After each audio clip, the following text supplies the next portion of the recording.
참여 예수님. 답동성당에서 왔습니다. 김연우 바오로 스님입니다. 만나서 반갑습니다, 여러분.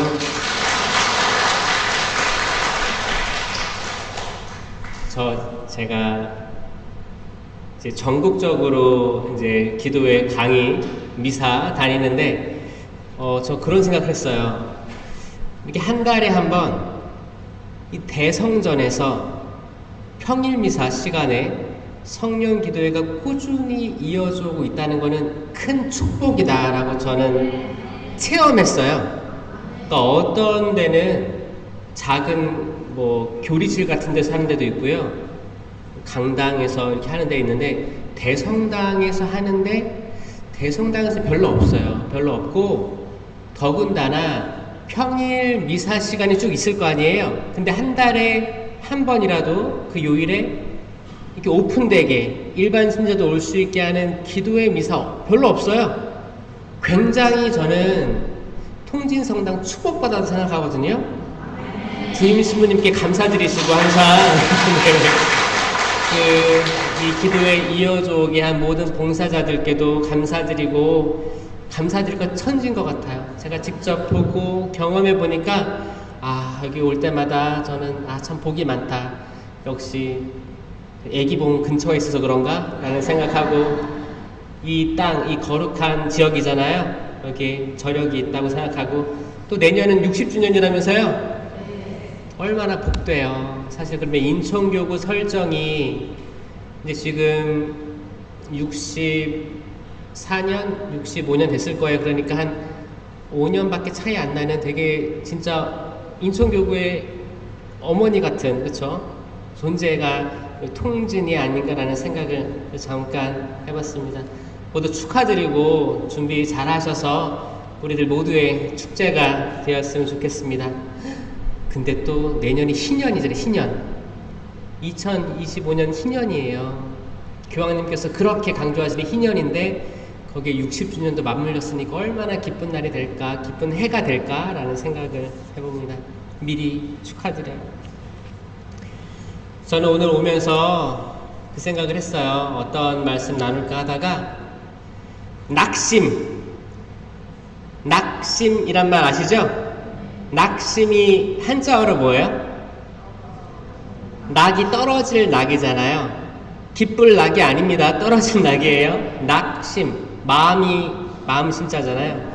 이 떨어지는 마음 했을 때 이게 그거를 그 그림으로 그리면 절벽이에요. 절벽에서 쿵 떨어지는 거예요.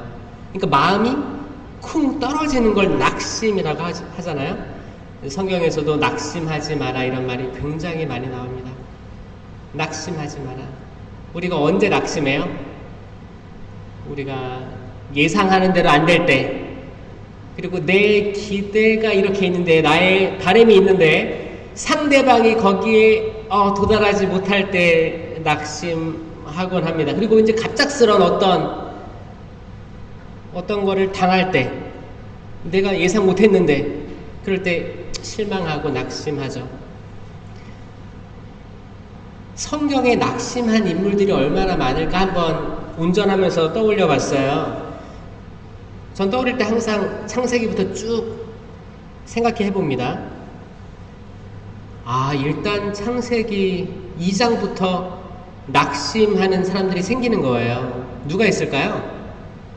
일단 아담과 하와예요. 아담과 하와가 먹지 말라는 그 선악과 나무 열매를 먹고 그들이 낙심했다 이런 표현은 나오지 않습니다.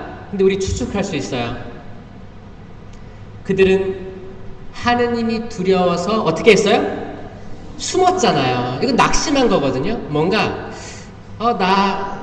그렇게 안 했더라면 당당히 다닐 수 있었을 텐데 하지 말라는 걸 했잖아요. 그 열매를 먹는 날 너는 반드시 죽을 것이다 라고 했는데 먹고 나눠 먹었어요. 그들의 눈이 열렸다고 하죠. 그 눈이 열렸다라는 표현은 신약 성서의 눈이 열렸다와 완전히 반대라는 말입니다. 구약에서의 눈이 열린 건 나의 부끄러움을 볼 수 있는 눈이 열린 거예요. 선과 악을 내가 가늠해서 나 안 돼. 나 이거밖에 안 돼. 절망, 부정적인 눈이 열린 거고, 이제 부활 이후에 엠마오의 제자들은 긍정적인 눈이 열린 거예요. 예수 그리스도가 생명임을 바라본 거거든요. 이 큰 차이가 있는데 그때 그들은 나의 부족함, 내 아내의 부족함, 내 아내가 나한테 이거 열매 먹으라고 줬어. 또 내 남편의 부족함, 이 남편은 또 먹으라고 주니까 또 먹어. 그걸 서로 기대치에 다가오지 않았어요. 그리고 실질적으로 그들이 행동을 했잖아요. 행동하니까 얼마나 스스로에게 실망했을까요? 그들은 알몸을 보고 실망했어요. 부끄러웠어요. 여러분들 알몸 본 적 있어요? 스스로의 알몸? 언제 봐요? 샤워할 때? 샤워할 때 보면 실망스러워요? 오늘 밤에 한번 샤워할 때 한번 보세요. 여기저기 만져보세요. 실망스러운 데가 있나? 신기하게 하느님께서는 세상 천지 창조하시고 보시니 좋았다, 참 좋았다 하시면서 사람을 만드셨는데 그들은 부끄러운 게 없었어요, 처음엔. 근데 그 열매 먹고 부정적인 시야가 생긴 거예요. 몸을 보니까 남자와 여자가 다르고 몸이 뭔가 수치스럽고 부끄러웠다는 거예요. 근데 우리 다 아름답게 창조됐는데 여러분들도 집에 나중에 잠자기 전에 씻고 막 그럴 때 한번 잘 보세요. 나는 내 몸을 부끄럽게 생각하는지 아니면 정말 아름답다고 생각하는지 자세히 들여다보세요. 보기 싫어요? 우리가 받아들이는 부끄러움은 뭘까? 그들은 낙심했어요. 일단 마음이 쿵 떨어졌어요. 내가 하지 말걸, 참을걸. 근데 해버렸어. 저질러버렸어. 죄를 저질러버렸어요. 마음이 쿵 떨어지고 나무에 숨어있는 아담과 하와의 모습을 상상하면 우리의 모습이죠, 그게. 그리고 이제 카인과 아벨이 나옵니다. 카인이 아벨을 죽였어요. 어떻게 죽였어요? 쳐 죽였다라고 정확히 표현되어 있습니다. 쳐 죽였습니다. 쳐 죽였으니까 뭐 돌로 쳐 죽였던 뭐 이런 게 있었겠죠? 그렇게 하고 어떻게 해요? 하느님한테 보호해달라고 청하는 거예요. 보호해달라고. 그러니까 뭐래요? 카인을 벌하는 자 7배로 갚겠다. 또 위로해주잖아. 이게 하느님의 마음이 그런 거예요. 인간은 항상 범죄를 저지르는 그런 흐름으로 쭉 가고 있어요. 이게 사실 원죄의 쭉 흐름이죠. 우리 모두는 아마 여러분들의 자녀들도 똑같을 거예요. 집에 있는 가족들, 멀리 살고 있는 친지들도 다 잘 살고 있는 것 같지만 뭐 하나 뭔가 순식간에 술 먹고 싸운다든가 뭐 직장에서 또 이렇게 퇴사하고 화풀이를 한다든가 아니면 음주운전 한다든가 멀쩡했던 사람이 한순간의 실수로 많이 이렇게 무너지는 걸 많이 보잖아요. 이게 멀리 있는 얘기들이 아니에요. 그래서 인간은 왜 이렇게 기울어지는가? 그렇게 오다가 이제 아브라함이 낙심했게요, 안 했게요? 잘 들어보세요. 아브라함이 하느님이 그래요. 아브라함아. 처음에는 아브람이었죠, 아브람. 나중에 아브라함으로 바뀌고 장차 너에게 보여줄 땅으로 떠나라. 밤하늘의 별을 봐라. 이보다 더 많은 자손을 주겠다. 바다의 모래알을 봐라. 모래알 얼마나 작아요. 많잖아요. 더 많은 축복을 주겠다. 자손을 주겠다. 근데 아브라함이 자손을 갖는 때가 언제예요? 100살 노인 때였어요. 그러면 그 100살이 그 노인의 길에 머물 때까지 그 기간 동안은 얼마나 초조했을까요? 낙심했을 거예요. 왜 나한테는 낙심하다 나중에는 포기했을 거예요. 아브라함과 사라가 포기했을 때쯤에 하느님께서 열매를 맺어주십니다. 아멘? 우리에게 시사하는 게 이건 역사를 관통하는 메시지거든요. 그래서 한번 성경을 쭉 살펴보자고요. 아브라함도 낙심했을 거예요. 포기했을 거예요. 또 얻었어. 그럼 아브라함의 아들이 누구예요? 이삭이잖아요. 아브라함. 하느님께서 내 외아들 이삭을 제물로 바쳐라. 이거 낙심했을까 안 했을까요? 아니 덜컹 이게 무슨 말이야. 지금 늙음하게 하나 줬는데 이것도 뺏어가려고 하는 거 아니에요? 낙심했을 거예요. 그럼 아들은 이삭은 이삭이라는 그 이름의 뜻은 기쁨이란 뜻입니다. 근데 이삭의 이야기를 들어보면 별로 기쁘지 않았던 삶을 살았어요. 아니 아버지가 노인이에요. 나이 많이 드셨어요. 할아버지죠. 근데 이삭은 나이가 몇 살이었을까요 그때? 그 많이 화가들이 그린 그림을 보면 이삭의 나이는 한 14세, 15세 정도로 표현하고 있어요. 근육질의 젊은 청소년 느낌이에요. 지금 한국 나이로 하면 중학교 2학년 정도 되는 거예요. 자, 여러분 중2 남자애들 보셨어요? 허약해요, 애들? 힘 셉니다. 근육질이에요. 어른들 그냥 넘어뜨릴 수도 있어요. 키도 비슷할걸요? 이제 아버지들이 이제 아들이 중2가 되면 이제 두려움을 약간 느끼기 시작한대요. 어른들한테 이제 해코지 할까봐. 이제 왜냐면 신체적 능력은 타고났잖아. 근데 정신적으로는 좀 어리지만 육체적으로는 상대할 수 있거든. 그러니까 말 잘 들었으면 별일 없었으면 노심초사가 시작되는 해가 이제 그 사춘기 시대예요. 이삭은 그 나이 때쯤, 이제 성경에서는 그 나이 때쯤이 이제 생식력도 갖추는 사춘기 때거든요. 그때를 어른으로 본 거예요. 그때쯤 제물로 바쳤을 거라고 추정하고 있는 겁니다.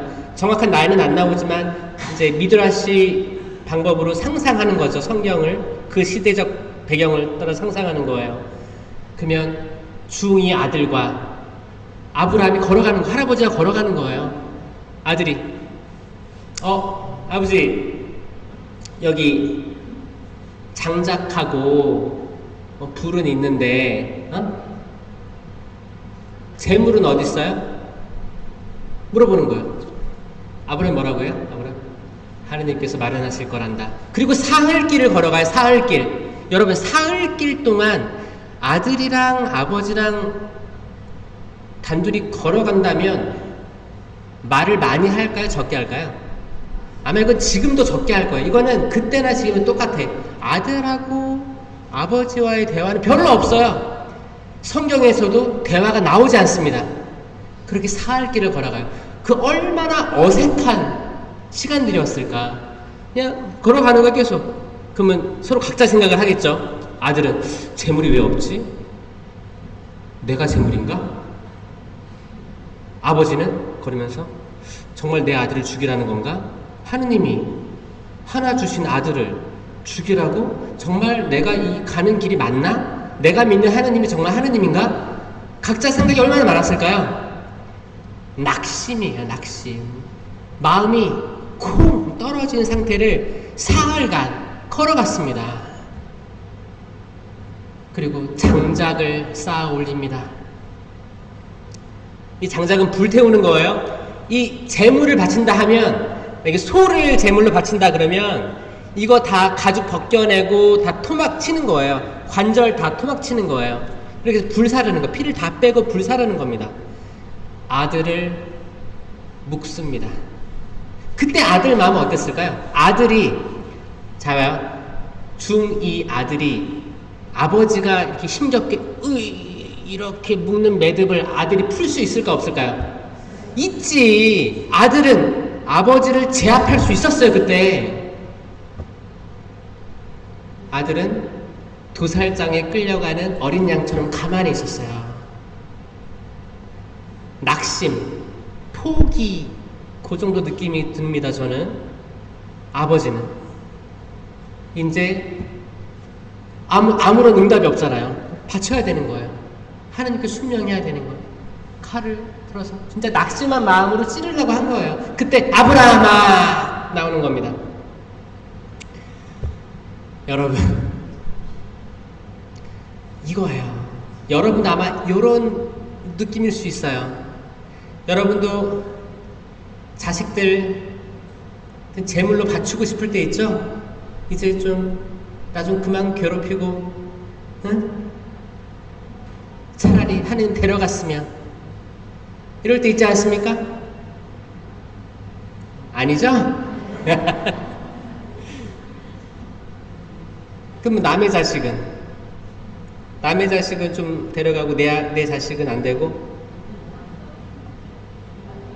둘 다 아니죠? 혹시나 해서 그래요. 혹시나 해서. 아니면 남편도 안 되죠? 아내도 안 되고, 그렇죠. 다 안 돼. 부모님은 지금 요양원에 계시는 부모님, 병원에 계신 부모님 빨리 데려가시라고 하는 사람 있어요? 없죠? 없을 거야. 여기 없을 거예요. 그쵸? 없을 거야. 없을 거예요. 근데 혹시나 이게 인생사 정말 다양한 삶이기 때문에 또 그렇게 혹시 생각이 드는 사람들을 함부로 단죄할 수도 없어요. 많은 고통 중에 있는 사람들이 있거든요. 긴 병에 효자 없다 그러잖아요. 긴 병에 효자가 없다는 거예요. 이제 내 배 불러서 아이를 낳았는데 장애가 있어. 키우겠다고 마음 먹지만 또 살면서 사회적으로 받는 시선, 국가에서 주지 않는 혜택들, 학교 들어가기 어렵고 놀림 당하는 거, 주님 빨리 데려가 주세요.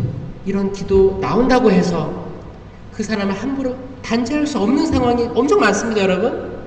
이거 크고 작게 생각해 보면 사실 우리 모두는 그런 생각들을 스쳐 지나갈 때가 가끔 있겠다. 그런 생각도. 그래요. 아브라함, 이삭. 그 다음 누구죠, 아들이? 야곱이에요. 야곱은 낙심했을까, 안 했을까요? 언제 낙심했어요? 일단 야곱의 형이 누구죠? 에사오가 있잖아요. 에사오가 처음에 낙심을 했지. 왜냐면 자기가 장자권을 받아야 되는 첫째인데 이 여우 같은 야곱이 뺏어갔잖아요. 그 누가 도와줬어요, 그거를? 도움을 준 게 엄마였단 말이에요. 엄마였어. 엄마 누구? 레베카는 야곱을 사랑했거든요. 아버지는 에사오를 사랑했고. 근데 아버지와 어머니가 사랑하는 두 아들이 있었던 거예요. 그렇죠? 따로 있었어요. 그럼 결국에 누가 이긴 거예요? 엄마가 이긴 거예요. 엄마가 이렇게 힘이 센 거예요, 여러분. 그러니까 어머니 여러분, 이게 긍정적으로 힘이 세야 돼요. 부정적으로 힘이 세면 안 됩니다. 어차피 힘이 셀 거예요. 자, 헤로디아와 살로메가 있잖아요. 헤로디아 엄마였어요. 살로메 시켜서 어떻게 했어요? 요한의 목을 가져오라고 했어요. 자, 엄마가 이깁니다, 결국에. 근데 어떤 엄마가 될 건가? 이것도 봐야 되는 거예요. 결국에 엄마라는 이름이 너무 대단한 이름이에요. 근데 이게 건강한 엄마들이 많았으면 좋겠어요. 건강한 엄마들. 저는 그 레베카의 기도가 들어졌은 걸로 추정해서 건강한 기도를 했고 하느님이 그걸 받아 들어줬다고 생각을 하거든요. 결국 야곱이 되게 치밀하게 이렇게 막 털옷도 이렇게 입고 해서 아버지는 눈이 갔어요. 안 보여. 내 아들 에사우야, 너에게 장자권 축복을 주겠다. 야곱이 엄마가 시켰거든요. 옷 입으라고 가지고 여기 털옷. 만져보십시오. 목소리가 야곱이 아닌데 손 만져보니까 에사오구나. 에사오 맞구나 너. 주잖아요. 그럼 에사오는 그때 낙심했겠죠. 아니 어떻게 불콩죽에 내가 진짜 장자권을 팔아 넘겼구나. 그리고 야곱은 상황 파악을 합니다. 형이 나 죽일 거다. 이제 나 끝났다. 낙심했겠죠? 도망가요. 도망가서 어디 가요? 외삼촌 라반의 집에 머무는 거예요. 거기 딸이 둘이 있었는데 막내딸을 좋아했거든요. 7년간 일해가지고 막내딸 달라고 했는데 누구 줬어요? 첫째 딸 줬어요. 그럼 7년 더 하면 주겠다. 7년 더, 14년을 일하면서 결국 막내딸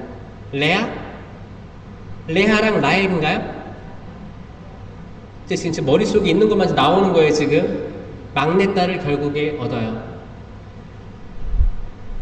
그 라반, 외삼촌 라반의 집에서 머물렀던 그때 낙심 많이 했을 거예요.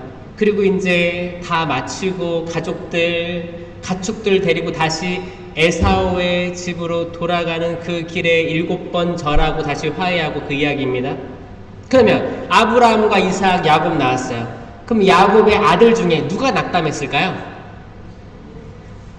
너무너무 훌륭하십니다. 요셉이죠? 12아들 중에 요셉이 어떻게 됐어요? 아버지가 또 사랑하는 거야, 요셉을. 응? 질투해가지고 형제들이 어떻게 했어요? 땅을 파가지고 구덩이에다가 요셉을 던졌죠.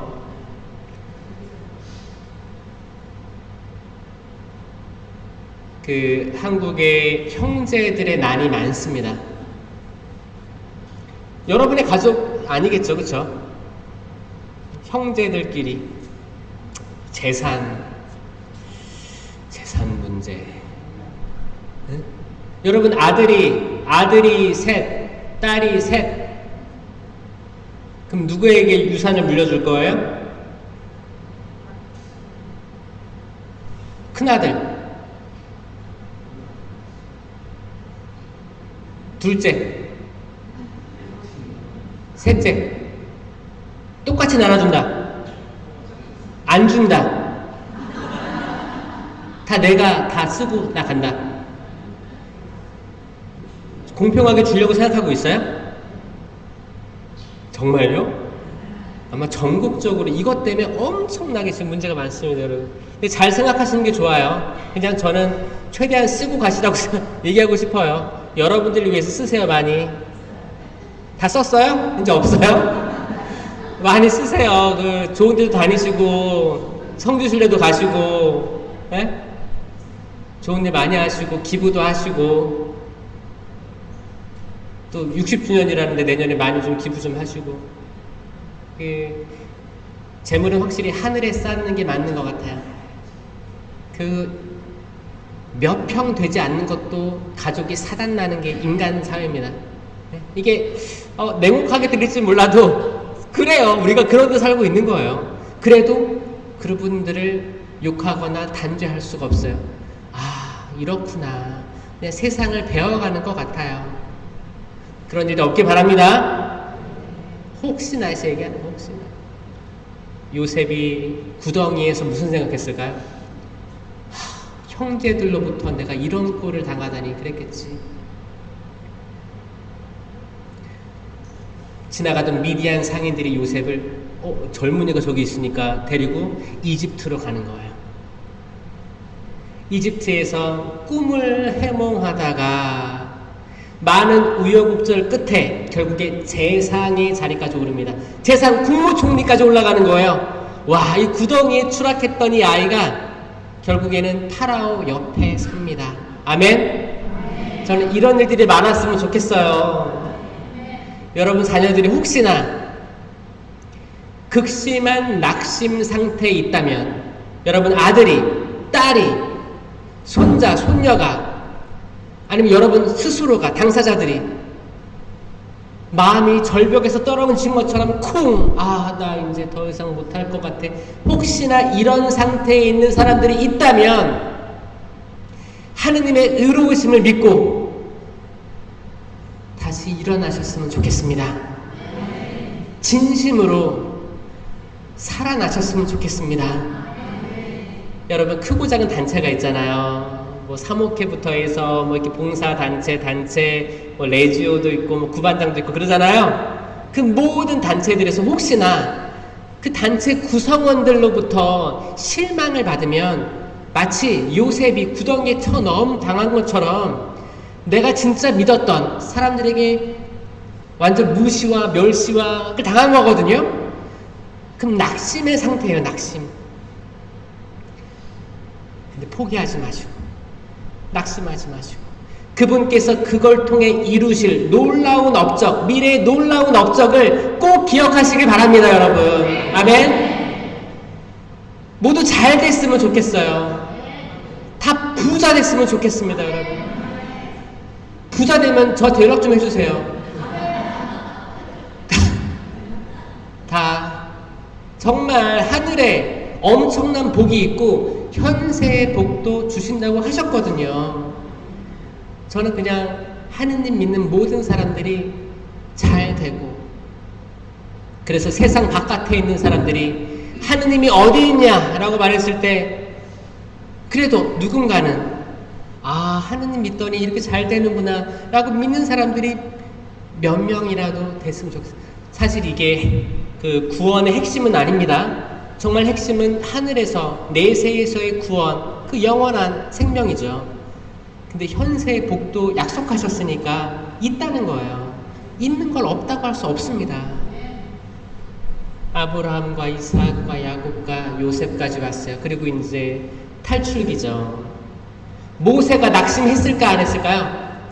엄청 했을 거예요. 아마 거기 저는 운전하면서 운전 한 1시간 10분 20분 한 것 같은데 낙심한 그 인물들을 떠올리니까 다 낙심했어요. 다. 모세도 그 엄청난 이스라엘 백성들이 우리가 이집트에 있었더라면 고기 냄비, 고기가 가득 찬 냄비, 따뜻한 냄비와 물도 먹고 배불리 먹었을 텐데 이 광야로 데리고 와가지고 굶어 죽일 작정입니까? 라고 하잖아요. 그리고 홍해바다 앞에 섰을 때 우리 다 끌어내가지고 지금 이 홍해바다가 있는데 여기서 죽일 작정입니까? 우린 죽었네. 앞에는 홍해바다고 뒤에는 군인들이 쳐들어오니까 우리 어떻게 괜히 나왔다 죽었다. 낙심한 거예요. 모든 사람들이 낙심한 겁니다. 그때 어떻게 했어요? 모세가 지팡이를 들고 팔을 펼쳐드니까 바다가 촤 그들의 벽이 되어줘서 그 마른 땅을 밟고 건너갔다는 거 아닙니까? 아멘? 저는 이게 여러분 인생에서도 이런 체험들이 있었으면 좋겠습니다. 정말 벼랑 끝인데 낙심했어. 진짜 희망이 안 나와. 희망이 하나도 없고 눈만 뜨면 죽고 싶고 지금 많은 이제 우울증 그런 환자들의 그리고 이제 공황장애, 우울증 이걸 병행해서 막 겪는 사람들이 많거든요. 그분들의 좀 특징이 있다면 그렇대요. 아침에 눈 뜨기가 싫대요. 아침에 눈 뜨면 마음이 덜컥 내려앉는데요. 낙심이죠, 낙심. 아침에 힘들대요.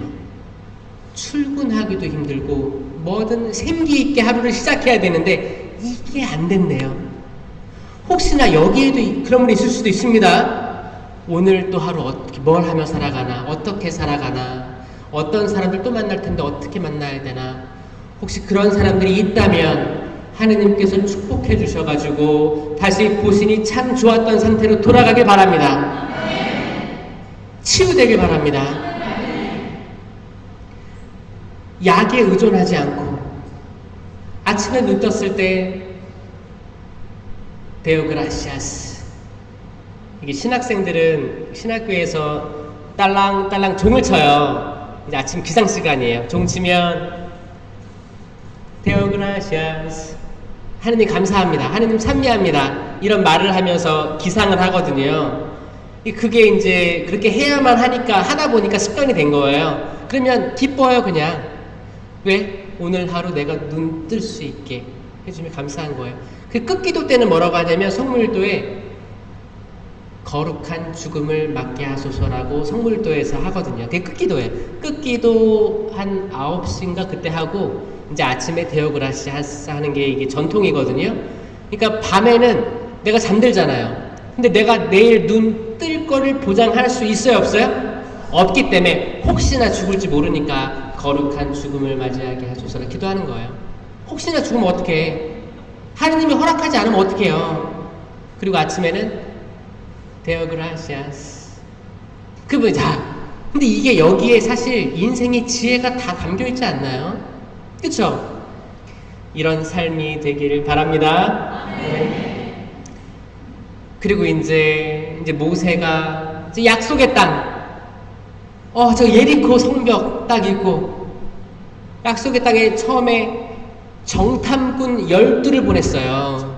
정탐꾼 12를 보고, 야, 갔다 와봐. 뭐가 있는지. 우리가 전쟁을 할 만한지 갔다 와봐. 하니까 이제 각 지파에서 뽑힌 사람들이 12명이 강도와요. 그때 10명은 뭐라고 했냐면, 저 거인들에 비하면 우리는 메뚜기 같습니다. 승산이 없습니다. 우린 망했습니다. 라고 보고를 했고, 2명은 뭐라고 했냐면, 할 수 있습니다. 이 2명이 누구예요? 여호수아, 칼렙. 저는 그런 것 같아요. 이게 10대 2예요. 부정적인 사람들이 10이고, 긍정적인 사람이 2이었어요. 그때도. 저는 이게 약간 비율이 비슷한 것 같아. 그렇지 않아요? 비율적으로 비슷해. 지금도 비슷할 거예요. 여러분들이 만나는 사람 한 12를 뽑으면 정말 부정적인 상황에서도 조금 긍정적인 사람 비율이 많지 않습니다. 저는 여러분들이 어떤 공동체든 거기서 긍정적인 사람이 됐으면 좋겠습니다. 여호수아와 칼렙이 됐으면 좋겠습니다. 이 세상이 아무리 흉흉하고 절망적이고 희망이 없고 아무리 찾아봐도 좋은 뉴스가 없는 것 같은데 여러분들만은 좋은 뉴스를 물어다 줄 수 있는 이 좋은 뉴스가 뭐예요? 기쁜 소식, 굿 뉴스, 복음밖에 없어요. 이 복음을 물어다 줄 수 있는 사람들이 됐으면 좋겠습니다. 아멘. 그럼 모세가 이 정탐꾼의 보고를 들었을 때 이 10명이 우리 메뚜기 같아요. 우리는 이길 수가 없어 했을 때 모세가 낙심했을 거예요. 아니, 하느님께서 약속의 땅으로 보내준다고 약속하셨는데 아니, 실질적으로 정탐꾼들을 보내보니까 매가리 없이 축 처져서 온 거예요. 기운이 하나도 없는 거예요. 기운이 없는 거예요. 우리는 틀렸습니다. 여호수아, 칼렙. 아니요, 해볼만 합니다. 할 수 있습니다. 주님께서 함께 계시면 할 수 있습니다. 여러분들의 자녀들, 직장을 가지고 있는 분도 있고, 그 과정 중에 있는 사람도 있고, 시험을 준비하고 있는 사람도 있을 거예요. 아유, 저놈의 새끼 모델라고 저렇게 속색이나 그런 애들도 있을 겁니다. 그런데 긍정적으로 생각합시다. 여호수아 칼렙처럼 긍정적으로 생각합시다. 우리가 긍정하려는 어떤 목표를 가지잖아요. 그러면 두뇌는 최대한 이거를 납득할 증거들을 수집한대요, 뇌가. 그래서 결국에는 긍정적으로 간대요. 아, 긍정적인 게 맞아. 근데 왜 반대로 우리가 처음부터 부정적인 생각에 꽂혔어. 그럼 뇌는 이 부정적인 걸 증명하려고 노력한다는 거예요. 이 뇌라는 작용이. 그러니까 기본적으로 긍정을 선택하는 사람들 확률이 적어요. 근데 그 확률을 높이면 사람들의 행복 지수는 높아질 수밖에 없다는 겁니다. 아멘? 그런 사람들을 많이 양성하는 게 사실 성령 기도의 핵심이에요. 맞죠? 우리가 가진 은사들이 있잖아요. 지혜, 지식, 이해, 의견, 굳셈, 효경, 하느님을 두려워함. 이 성령 7인으로 바로 서고 공동체 유익을 위한 9가지 은사 있잖아요. 지혜의 말씀 은사, 지식의 말씀 은사, 믿음, 기적, 치유, 신령한 언어, 예언, 해석, 식별. 이 9가지 은사를 발휘함으로써 신자들이 기쁜 거예요. 아, 은사를 발휘할 수 있고 내가 들을 수 있어. 지금이 사도행전 시대 같아. 성경은 살아있는 게 틀림없어. 이걸 느낌으로써 내가 성령의 열매를 맺는 거예요. 사랑, 기쁨, 평화, 인내, 친절, 선행, 성실, 온유, 절제. 이 열매가 주렁주렁 맺히면 아니 어떻게 부정적으로 살아요. 사실 이 긍정적인 거에 도출하는 모든 것들, 이게 성령 쇄신 봉사회가 해야 되는 사명입니다. 모든 신자들 한 명 한 명 살려내는 거예요. 한 명 살려내는 거, 치유시키는 거예요. 은사 베풀게 독려하는 거예요. 우리 모두가 주님의 사도임을 증명하는 게 성령 쇄신입니다. 아멘. 그 다음부터 다윗부터 해가지고 예언자들, 저는 성경의 모든 인물들이 낙심했다고 생각해요. 심지어 예수님도 낙심하셨어요. 그랬죠? 이건 말 안 해도 알죠? 제자가 팔아먹고 또 돌이켰다가도 스스로의 죄책감에 못 이겨 자살하고, 사랑했던 제자 빼고 다 도망가고, 내가 당신을 모른다고 부인하며, 아니 당신을 위해서는 목숨까지 바치겠습니다. 장담했던 베드로가 3번 배반하고 부인하고 낙심하셨어요. 예수님도 낙심하셨는데 우리가 낙심 안 할 이유는 없어요. 우리 다 낙심하며 살고 있어요. 이미 낙심하신 분들도 계시고, 어제 낙심한 사람도 있을 거고, 아마 내일 낙심하는 사람도 있을걸요? 내일 모레? 그래도 낙심 상태에서 빨리 돌아오시라고 제가 이 말씀 드립니다. 신명기 31장 8절에서 주님께서 친히 내 앞에 서서 가시고 너와 함께 계시며, 임마누엘이죠. 너를 버려두지도 저버리지도 않을 것이니 너는 두려워해서도 낙심해서도 안 된다. 아멘. 잠언 24장 10절, 내가 환난을 당할 때에 낙심하면 너의 힘도 줄어든다. 이 무슨 말씀이에요? 너희가 낙심하면 힘이 없어지는 거예요. 그 낙심하라는 거 아니에요? 낙심하지 말라는 거예요. 낙심하지 않아야 내가 살아날 힘이 생기는 거예요. 그렇잖아요. 우리 체험했잖아. 우리가 되게 실망해서 어떤 사람한테, 어떤 단체한테, 교회한테, 아니면 정부한테, 이 세상한테 실망해서 떡이라도 나와요? 뉴턴이 중력을 발견했잖아요. 중력. 사과 나무가 이렇게 있었고 이렇게 누워 있었어요. 사과가 툭 떨어지는 거예요. 우리 인생에서 사과 떨어질 수 있어요.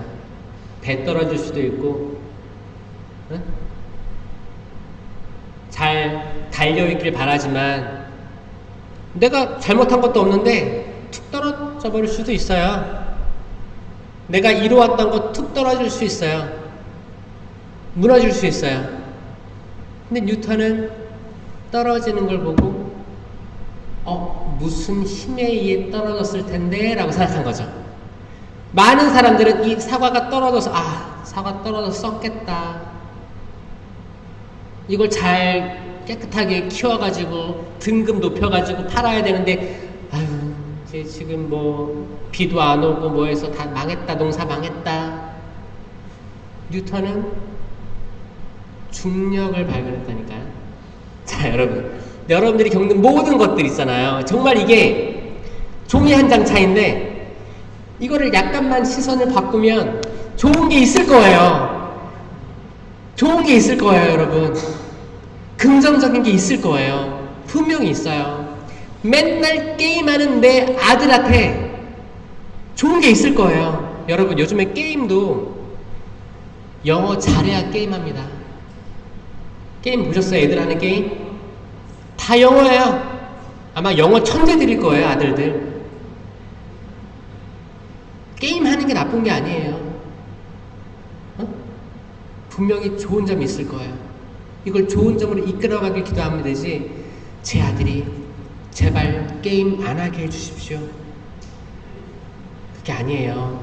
어차피 게임 안 하면 애들끼리 소통도 안 된다잖아요. 그러니까 뭐를 딱 뺏어가는 게 아니고 주되 절제할 수 있게만 이렇게 도와주면 되는 거거든요. 애들 하지 말라고 하면 더 하는 거예요. 얼마나 하고 싶겠어요. 엄마가 이거 하지 말래, 엄마 하지 말래, 그러면 몰래 하잖아요.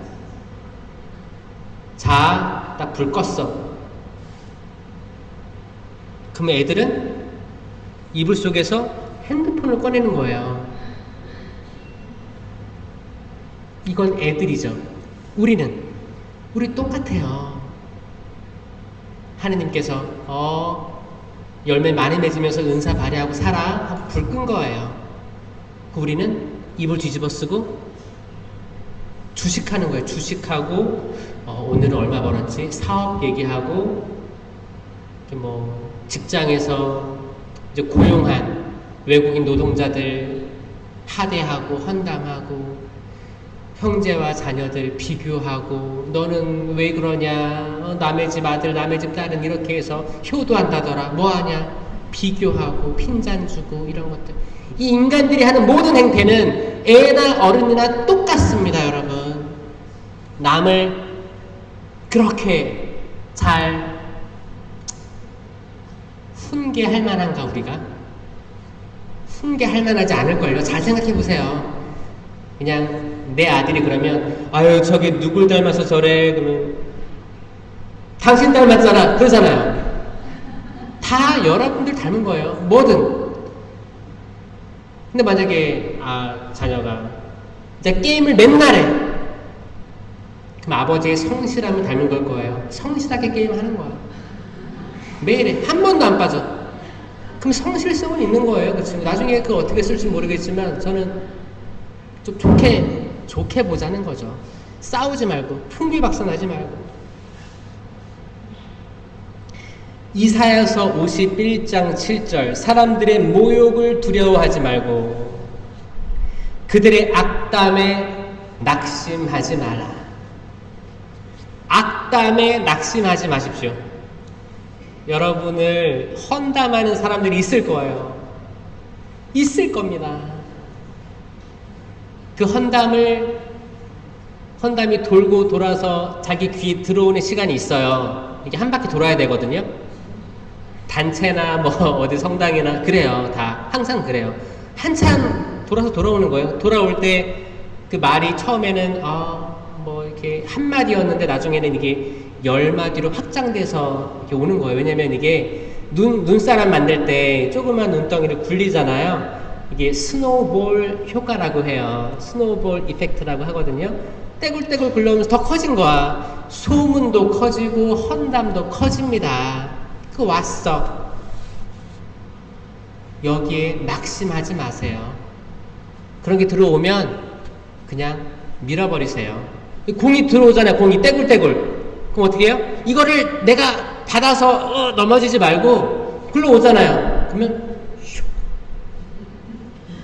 굴려요. 굴러가게 하세요. 괜찮아요. 낙심하지 마세요. 그 말에 내가 잠식당하지 않아야 됩니다. 응? 별거 아니에요. 하느님께서 나에게 해주시는 말이 진짜지 사람들이 하는 말 별거 아닙니다. 루카복음 18장 1절에 루카복음 예수님께서 하십니다. 예수님께서는 낙심하지 말고 끊임없이 기도해야 한다는 뜻으로 제자들에게 비유를 말씀하시는 게 이제 불의한 재판관 이야기죠. 재판관이 불의해. 지금 세상의 재판관은 불의할까요? 의로울까요? 아예 의로운 사람도 있겠죠. 불의한 사람도 있고. 그래도 저는 사실 많은 사람들이 잘하고 있을 거라고 전 믿고 싶어요. 의사들도 많은 분들이 생명을 소중히 한다고 여기고 싶어요.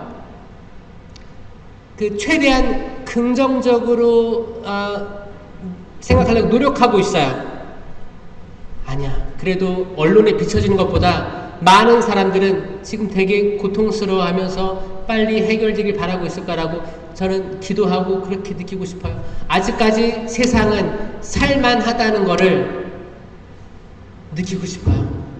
하느님께서 이렇게 창조하지 않으셨다고 저는 믿고 싶어요. 그렇죠, 여러분?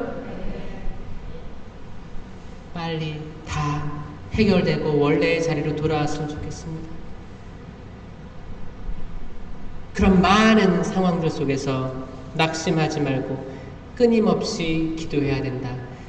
불의한 재판관일지라도 이 과부가 계속 매일 와서 제발 공정한 판결을 해주세요. 해주세요. 해주세요. 해주세요. 해주세요. 끊임없이 얘기하면 불의한 재판관이라 할지라도 공정한 판결을 내려줄 수밖에 없지 않느냐라고 얘기하는 거예요. 그러니까 꾸준히 하라는 거예요.